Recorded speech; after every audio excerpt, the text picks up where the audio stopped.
Nosso senador.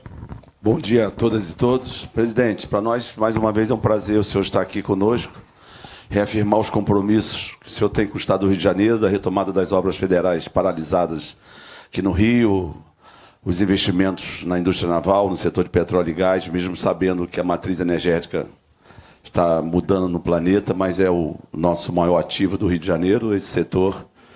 Dizer da importância do senhor aqui conosco.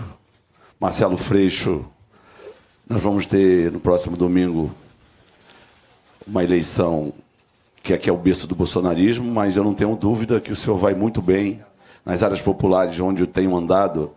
O senhor vai ter uma surpresa nas favelas, principalmente por conta do legado do senhor e da presidenta Dilma aqui.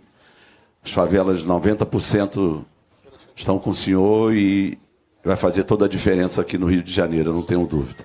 Então, Marcelo, na rua, dia 2, é Lula no primeiro turno, Marcelo Freixo 40 e Siciliano 133. Pediu voto, né, presidente? Cara... Fabiano. Pessoal, bom dia a todos e todas, presidente.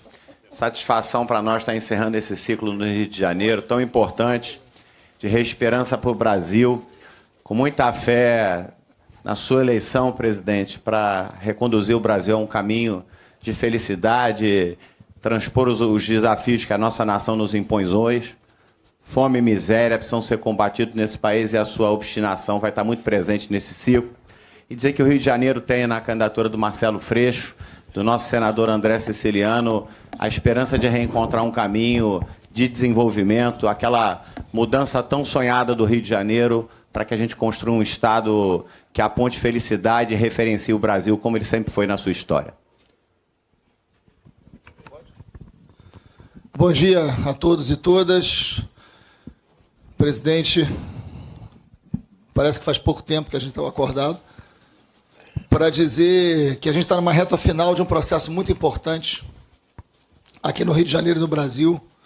A gente tem uma chance real de resolver essa eleição no primeiro turno, e isso não é pouco importante, e talvez mais importante do que o quanto o presidente Lula mereça vencer no primeiro turno, é o quanto um projeto autoritário de país merece perder no primeiro turno. É isso que a gente precisa entender também. A vitória precisa ser, antes de uma vitória nossa, uma vitória da democracia brasileira, e é isso que está em jogo, e o que a gente assistiu ontem só comprova o que eu estou dizendo aqui. Presidente, a gente está no Rio de Janeiro, numa eleição também das mais importantes da história.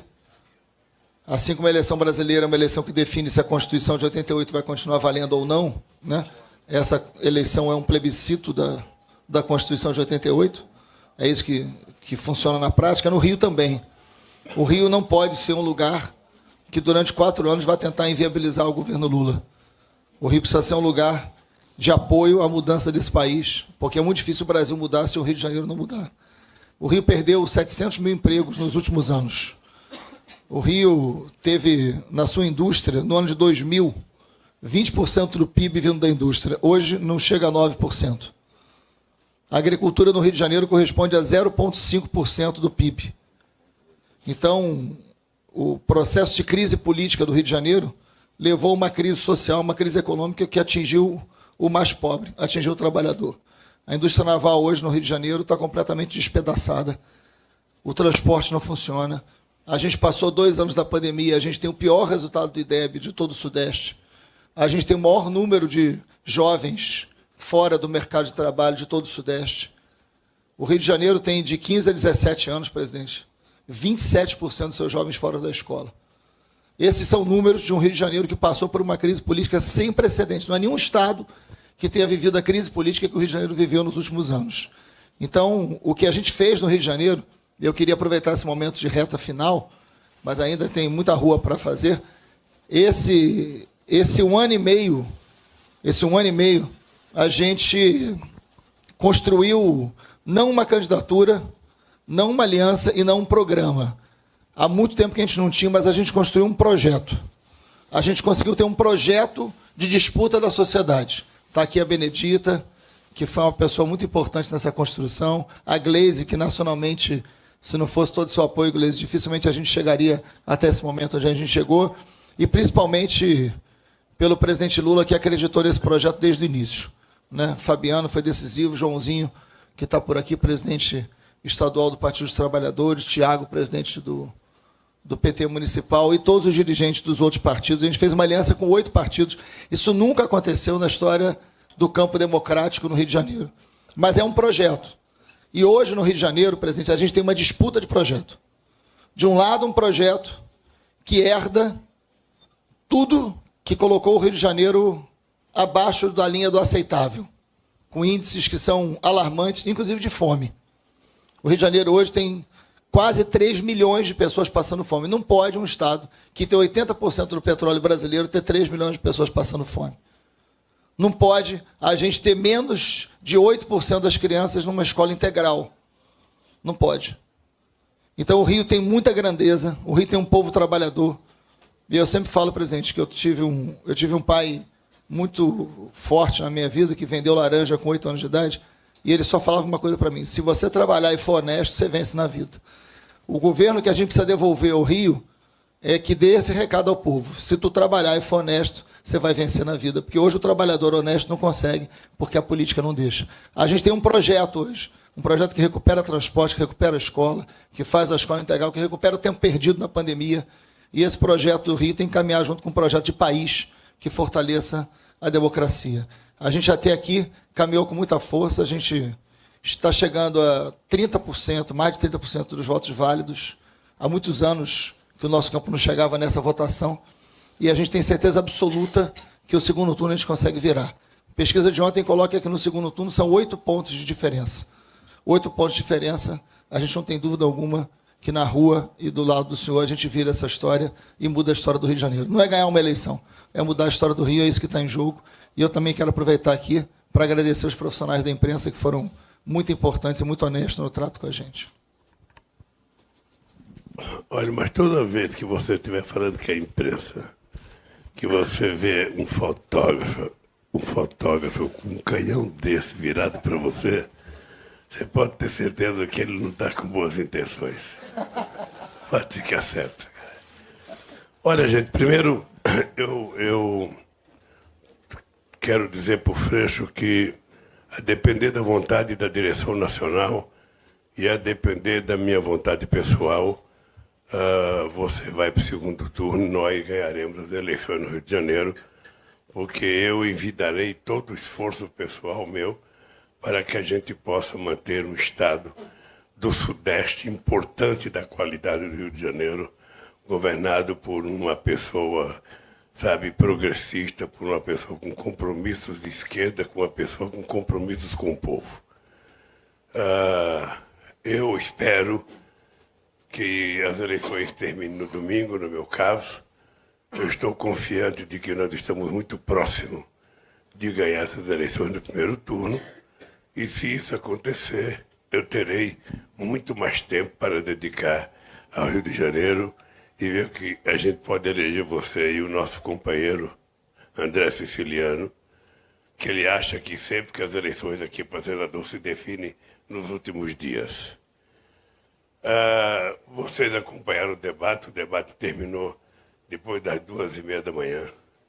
É uma coisa inexplicável você levar um debate até as 2h30 da manhã. Ou seja, um debate que poderia ter sido feito num sábado à tarde, poderia ter sido feito num sábado de manhã, num domingo, sabe?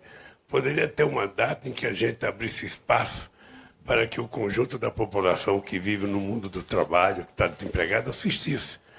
Porque senão a gente faz um debate que começa às 10h30, é importante para uma parcela da sociedade, mas depois da meia-noite achar que o povão que a gente quer falar está assistindo televisão é nos enganar. É cansativo, é um debate que você fala 3 minutos e fica acho que quase 15 na reserva ou no forno, sabe? Depois você volta, fala mais um pouquinho, depois você fica mais 15. Não tem uma sequência para esquentar o debate. Mas, de qualquer forma, é sempre importante. Debate é sempre importante porque é a chance que você tem de se encontrar com os adversários e poder trocar algumas farpas. A segunda coisa é que eu saio daqui agora, nós chegamos aqui no hotel, nós vamos dormir 4 horas da manhã, eu estou saindo daqui agora para Salvador, faço uma caminhada em Salvador, lá da Irmã Conceição, e vou até o Bonfim, são 1.700 metros de caminhada. Depois de Salvador, eu saio da caminhada, vou para Fortaleza, fazer mais uma caminhada de 2 quilômetros. Aí sou obrigado a dormir em Fortaleza, porque não tem como os pilotos, pelo cumprimento do horário deles, voltarem para São Paulo. E aí, no sábado, eu volto para São Paulo de manhã para fazer uma caminhada com o Haddad na Avenida Augusta, lá em São Paulo, e sabe, fazer um pequeno ato sem fala, sabe, fazer mímica ou, quem sabe, Libra, alguma coisa, mas eu não posso deixar de estar no sábado com São Paulo. Olha, para mim, se a gente ganhar essas eleições em 3 estados importantes, como está previsto nas pesquisas, Rio de Janeiro, São Paulo e Minas Gerais, é um trunfo extremamente importante para construir a aliança política necessária para governar o Brasil. É muito importante a gente estar com o Rio, São Paulo e Minas Gerais, sabe, no mesmo palanque, no mesmo palco, no mesmo discurso e com a mesma disposição de reconstrução do projeto Brasil. Nós temos muita coisa para recuperar no Brasil. Todos vocês acompanham, sabem que o Brasil foi desmontado. Na questão ambiental, a gente vai ter que reconstruir todas as coisas, inclusive a começar do CONAMA, que era uma instituição totalmente da sociedade civil, onde o governo pouco tinha interferência. Eram quase, ao pé da moça dormiu ali, alguém pode pegar o pé dela e ficar fazendo massagem, que ela está com câmera. Então, a gente vai ter que recuperar o CONAMA, o CNBio, a gente sabe, tudo está para ser, o IBAMA, tudo está para ser, inclusive as instituições de fiscalização da Amazônia, das queimadas, vamos ter que reconstruir tudo. E isso para nós vai ser uma tarefa extremamente importante, porque esse vai ser um jogo combinado com o Ministério dos Povos Originários que a gente quer criar. A gente vai recuperar todas as áreas indígenas, a gente vai proibir qualquer ocupação de garimpo ilegal na Amazônia, qualquer desmatamento de madeira ilegal e qualquer plantação de qualquer produto, seja milho, soja ou cana, ou criação de gado em terra, sabe, que a gente tem que preservar. Ou seja, nós vamos dar o fim, porque o Brasil tem possibilidade ampla. Só de terra de pastagem degradada, nós temos 30 milhões de hectares. Esses 30 milhões recuperados daria para a gente quase que dobrar a produção agrícola que nós temos hoje, sem plantar, sem precisar derrubar uma árvore em pé.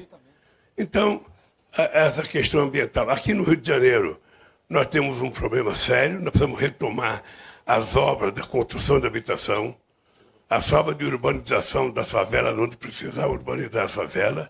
Nós vamos ter que recuperar a capacidade produtiva, sabe, da indústria de óleo e gás aqui nesse estado. Nós vamos ter que recuperar a indústria naval aqui nesse estado, além de tentar discutir que outro tipo de desenvolvimento a gente vai querer para o estado do Rio de Janeiro. O Rio de Janeiro precisa voltar a ser visto pela imprensa brasileira como um estado gerador de oportunidades, gerador de empregos, em que você pode estabelecer um outro padrão de desenvolvimento na base de pequenos e médios empreendedores individuais, na base de pequenas e médias empresas. Isso é plenamente possível. É só fazer valer a lei geral da micro e pequena empresa, é só ficar valer o simples, e é só tentar reajustar o que precisa ter reajustado para tomar um forte investimento na área, sabe, de saneamento básico e habitação popular no Rio de Janeiro. E eu acho que com uma vitória do Freixo, a gente pode fazer uma combinação perfeita, a gente pode fazer algo que funcione como se fosse uma verdadeira orquestra regida por um maestro, sabe, que quer fazer as coisas funcionar. Essa é a minha disposição, por isso que eu quero te dar a minha garantia de que, tendo o segundo turno, Eu virei muitas vezes ao Rio de Janeiro no período segundo. Mesmo que eu esteja disputando o segundo turno, o Rio de Janeiro será um estado privilegiado na minha agenda nessa próxima fase da campanha. Por último, gente, dizer para vocês que quero utilizar o microfone de vocês para dar um recado para o povo brasileiro, que é o seguinte, é dia de votar. As pessoas que estão desanimadas, as pessoas que possivelmente estejam pensando em não ir votar, em anular o voto e se abster, que não faça isso. Sabe, não faça isso. Mesmo que você tenha 70 anos e já não precisa mais votar, ou você tenha 16 anos, tirou o título, mas quer dormir até tarde, não quer votar, não faça isso. Levante e vá cumprir com o seu dever cívico, porque você votando, você tem o direito de cobrar.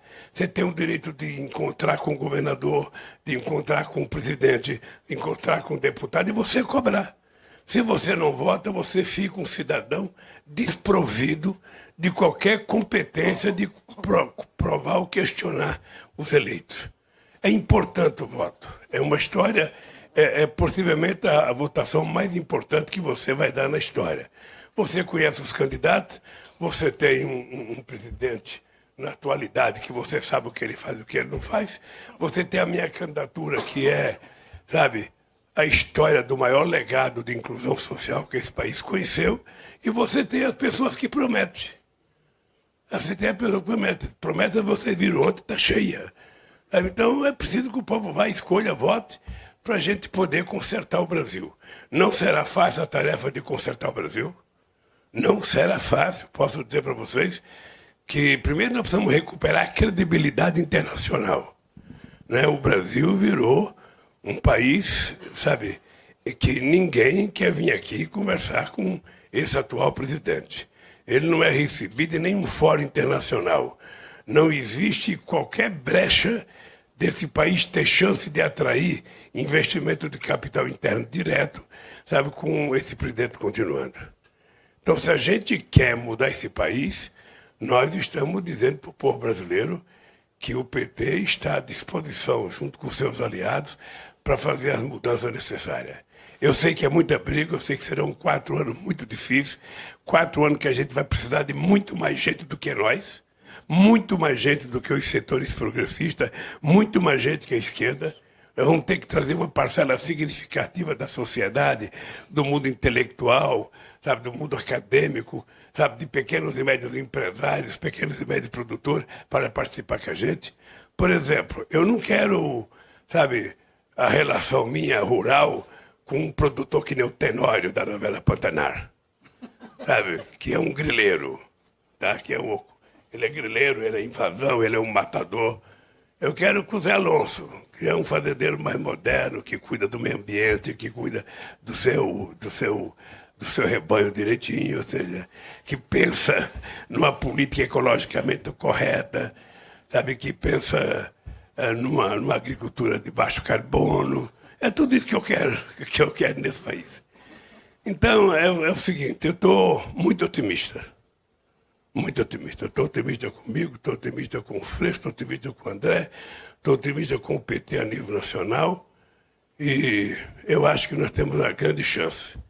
Quero agradecer, Freixo, a solidariedade até agora e me despedir de vocês dizendo, se tudo der certo, até a semana que vem. Tá? Porque você acabou o primeiro turno, meu caro, não tem tempo de parar. Vou descansar segunda-feira, descansar coisíssima nenhuma. Segunda-feira o bloco tem que estar, Joãozinho, Tiago, o bloco tem que estar na rua na segunda-feira.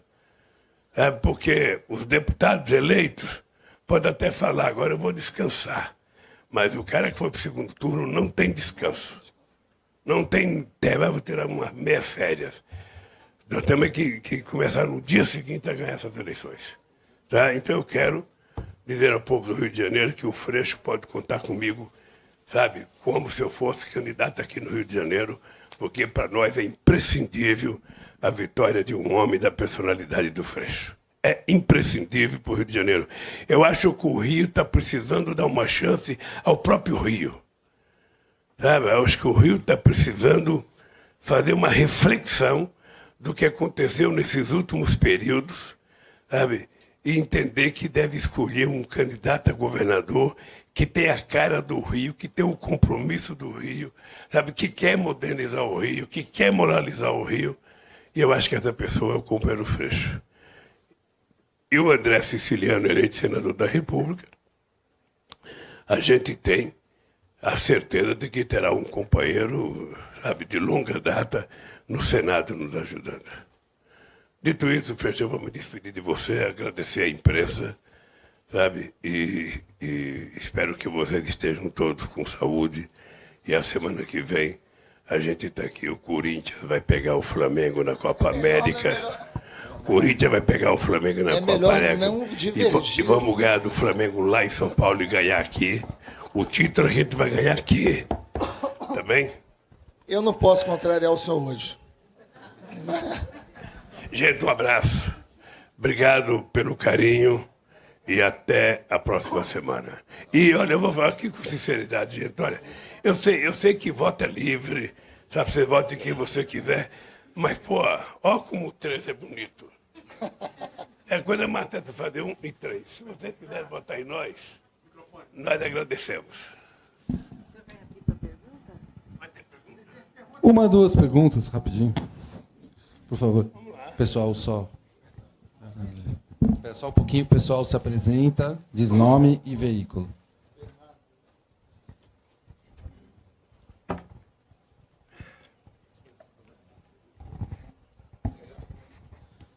Bom dia, presidente. Bernardo Melo Franco, do Globo. Bom dia, Bernardo. Presidente, terça-feira passada o senhor disse que o senhor pretende ganhar do Bolsonaro, mas que o bolsonarismo vai continuar. E hoje o senhor disse aqui que o senhor, sendo eleito, o senhor vai pegar 4 anos muito difíceis, de muita luta. Queria saber qual é o panorama que o senhor vê nesse cenário. Por que isso seria mais difícil do que 2002? Não, veja, do ponto de vista político é mais difícil do que 2002. Primeiro porque em 2002 você ganhou uma eleição de um presidente da qualidade do Fernando Henrique Cardoso, que tinha um partido com o PSDB, que fez uma transição extraordinária, uma transição pacífica em que nós tivemos acesso a todas as informações do governo, nada foi negado para o governo vitorioso. Eu não acho que a gente terá a mesma facilidade com o Bolsonaro. Não acho que ele terá a mesma disposição. Segundo, o pessoal do PSDB fazia política. Quando ganhava, eles faziam festa. Quando perdiam, ele permitiu que quem ganhasse fazia festa. Não é esse o comportamento do Bolsonaro. Tá? Então, o Bolsonaro ele pode tentar querer criar qualquer confusão na transição. Mas a dificuldade que eu falo não é com o Bolsonaro. A dificuldade que eu falo é com a situação econômica do Estado do Rio de Janeiro. É com a situação social do Estado do Rio de Janeiro. Esse Estado aqui era um canteiro de obras quando eu deixei a presidência da República.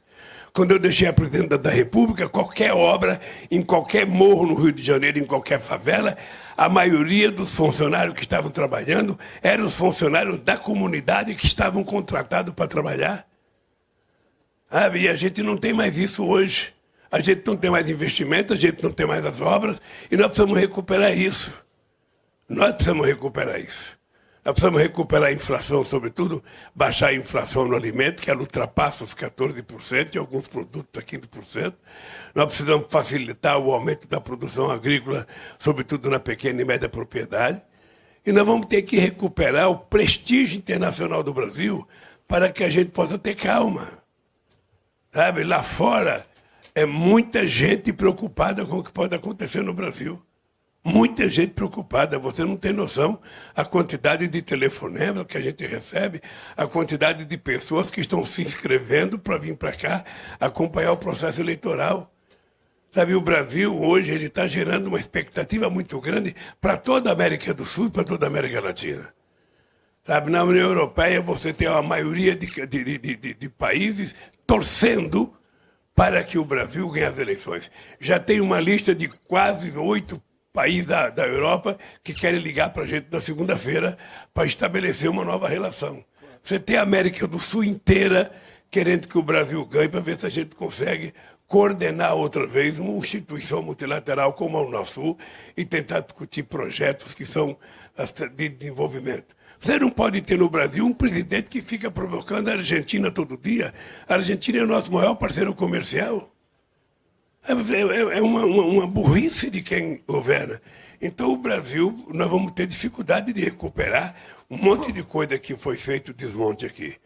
Sabe? E nós temos, veja, só do PAC, veja, o PAC, quando ele foi pensado, Freixo, o PAC ele investiu 1,4 trilhão de reais. Desse 1 trilhão ao total era quase 26 mil obras. Nós entregamos quase 14 mil obras do PAC. Nós temos mais de 13 mil obras em andamento que tinham ficado, algumas com 30%, 40%, 50% paralisadas, e desde o golpe está paralisada até hoje. Nós precisamos reconstruir isso. Tem mais 5 mil projetos em construção, e nós queremos reconstruir a parceria com o governador. Se o Freixo ganhar as eleições, a gente vai vir aqui uma semana depois das eleições, estabelecer um acordo, quais os projetos mais importantes para cada estado da federação, o que a gente pode fazer a nível de orçamento da União, o que a gente pode fazer a nível de financiamento do BNDES, o que a gente pode fazer a nível de financiamento de investimento estrangeiro, para que a gente possa imediatamente começar a tocar a máquina para gerar empregos, porque é isso que vai fazer a economia voltar a ser saudável. É ter emprego, ter salário, ter renda, ter consumo, e essa roda gigante, sabe, virando de forma consequente, a gente vai resolver os problemas do Brasil.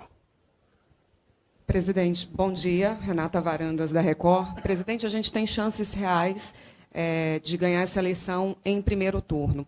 O senhor tenta reduzir abstenções, mas o que dizer agora, nesses 2 últimos dias aí, para as eleições, para as pessoas que ainda estão indecisas e que podem justamente decidir?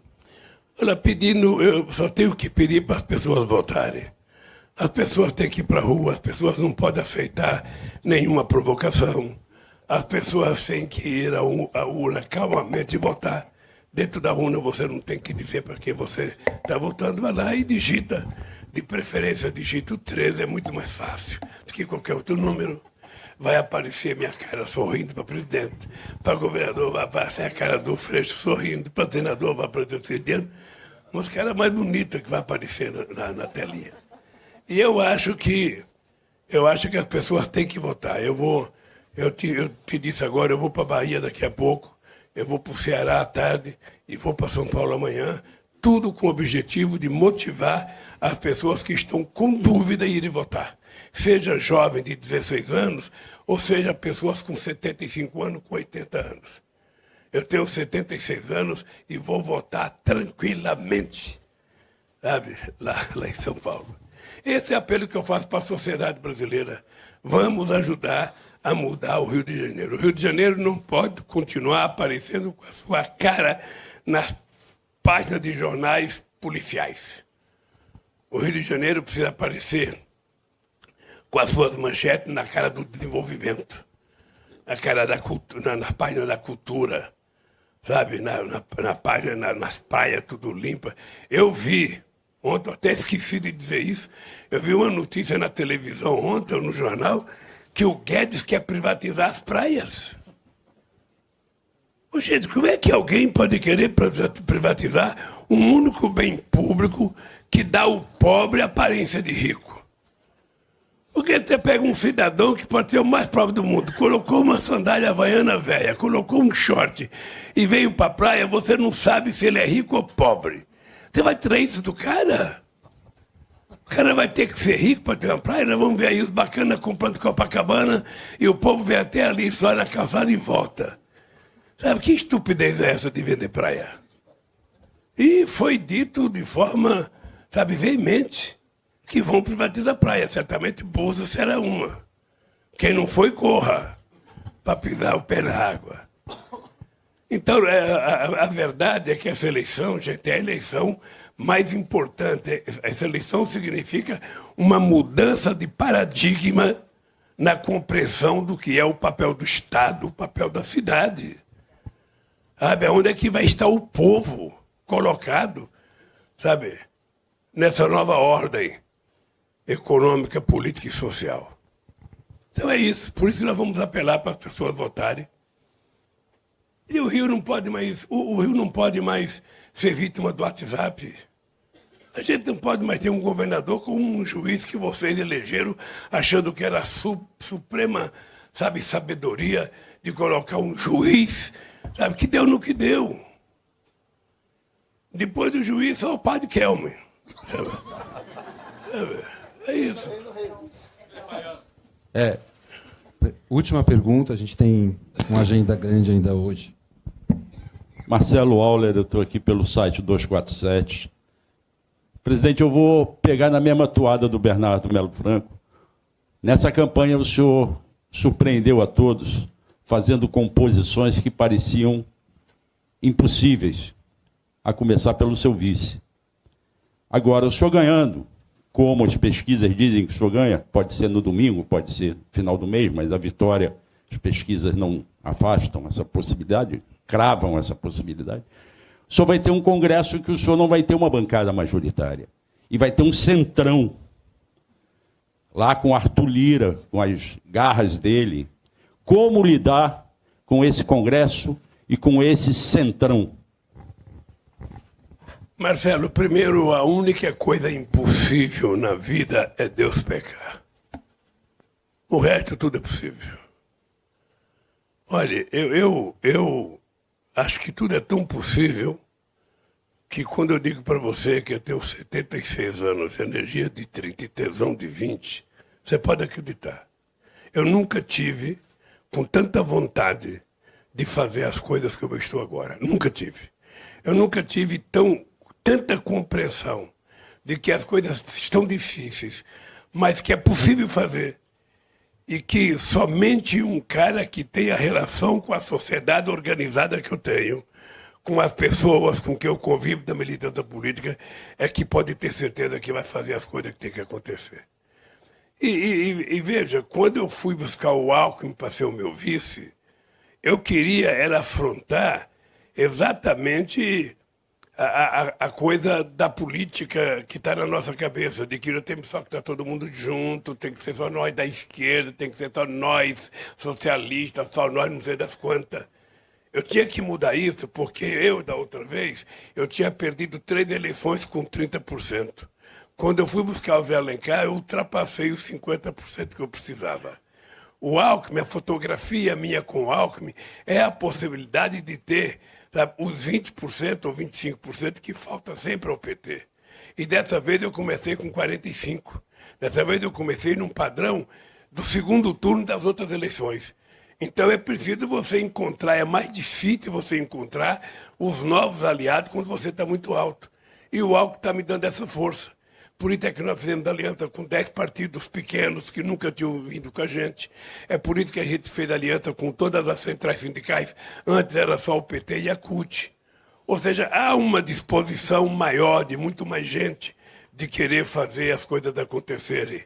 Há empresários que querem participar.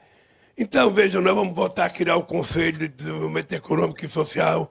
Eu quero 100 pessoas lá, quero empresário, grande, pequeno e médio, quero banqueiro e quero bancário, para que a gente discuta a política pública. Nós vamos voltar a fazer as conferências nacionais para definir a central das políticas públicas. Nós vamos querer fazer o orçamento participativo a nível nacional. Para a gente fugir do orçamento secreto, vamos apresentar para contrapor o orçamento secreto um orçamento feito pelo povo, via rede digital. Vamos chamar o povo a participar da elaboração do orçamento para que a gente possa dizer, olha, tem outra proposta de orçamento feita pelo povo aqui, a gente não vai aceitar a imposição do Congresso. E, por último, o Centrão não é um partido político. O Centrão é um conjunto de interesses, sabe, que você lida com ele a cada momento de acordo com a circunstância. Tá? O Centrão, quando terminar as eleições, você vai procurar os partidos individualmente para conversar e você não vai ter mais o Centrão agindo enquanto Centrão. Você vai ter forças políticas que viraram quase todas cooperativas de deputados.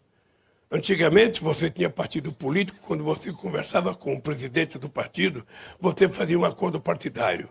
Hoje, você conversa com o presidente do partido, ele não manda mais nada, porque o que manda é o deputado, que é o dono do partido, regionalmente. Então você tem que negociar com o cara do partido no Estado. Sabe? E às vezes você tem que ligar com várias pessoas, porque é tudo pequenos grupos. Não tem mais a liderança que importa. Antigamente você fazia acordo com o líder de um partido político, estava fechado o acordo. Hoje não. Hoje você faz um acordo com o líder, depois aparece a bancada de tal estado, a bancada de tal estado, a bancada... É um eterno negociar, pela inexistência de partidos definidos. É por isso que eu sou defensor da criação de partidos políticos fortes, que a gente possa sentar em torno de uma mesa, pactuar uma coligação, pactuar um pacto entre esses partidos e governança. Sabe? Porque senão você é obrigado a ficar refém do Congresso. E ninguém consegue governar forte sendo refém do Congresso. Tá? Bom para governar é quando você tem, como eu tinha em 2010, 87% de bom e ótimo. Aí é bom, nenhum deputado fala nada contra você. Durante a campanha não tem nenhuma reivindicação, não tem nenhum cartaz contra você em lugar nenhum. Em 2010, a Dilma foi candidata a presidenta, não tinha uma única menção contra o governo em toda a campanha. O Serra, que era o adversário da Dilma, começou com a campanha com uma foto minha e ele. Eu também sou amigo do Lula. Sabe? Essa política que você constrói para poder governar. Você não vai governar construindo inimizade. Você não vai governar construindo inimizade. Você não pode deixar de conversar com quem foi eleito. O suplente pode ser melhor, mas o suplente não tem mandato. Então você não conversa com o suplente, você conversa com quem está lá. Goste ou não goste, você precisa conversar. Sabe? E eu cara, são 76 anos, eu arrumei uma mulher para casar outra vez. E estou apaixonado, por que eu não vou consertar o Centrão? Estou muito animado. Estou muito animado e pode ter certeza que vocês vão viver bons momentos nesse país. Tá? Um abraço, gente. Obrigado, pessoal. Pode só fazer uma foto. Freire. Em pé. Não, em pé fica melhor. Se ele não reclamar dos